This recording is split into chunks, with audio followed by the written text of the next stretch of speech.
Hi friends, welcome to killer channel. Friends, ఎవరైనా మా ఛానల్ని సబ్స్క్రైబ్ చేసుకోకపోతే సబ్స్క్రైబ్ చేసుకోండి. ఎవరైనా మీ డాగ్స్ అమ్మాలనుకుంటే మా ఛానల్ త్రూ మా ఛానల్ వాట్సాప్ నంబర్కి మెసేజ్ పెట్టండి. ఫ్రెండ్స్, ఇవాళ మీకోసం డాబర్మ్యాన్ మేల్ పప్పి తీసుకురావడం జరిగింది.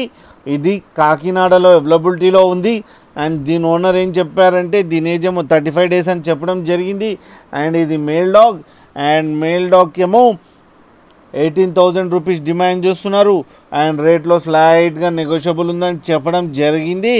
అండ్ ట్రాన్స్పోర్టేషన్ ఫెసిలిటీ అయితే ఒక 20 kilometers దాకా అయితే ప్రొవైడ్ చేయగలమని కూడా చెప్పడం జరిగింది. ఫ్రెండ్స్, మీరు చూడొచ్చు పప్పి ఎంత క్యూట్గా, ఎంత యాక్టివ్గా, ఎంత హెల్తీగా ఉందో కింద వీడియోలో. ఫ్రెండ్స్, మీకు ఎవరికైనా నచ్చితే టైటిల్లో కాంటాక్ట్ నెంబర్ ఇస్తాను, కాంటాక్ట్ అవ్వండి, మాట్లాడండి, తీసుకోండి. ఫ్రెండ్స్, అలాగే ఒక్కసారి డీల్ సెట్ అయిన తర్వాత అన్ని డీటెయిల్స్ బాగా చెక్ చేసిన తర్వాతనే మనీ పంపాలని కోరుకుంటున్నాం. ఫ్రెండ్స్, అలాగే మా ఛానల్ని సబ్స్క్రైబ్ చేయడం మాత్రం మర్చిపోకండి. ఫ్రెండ్స్.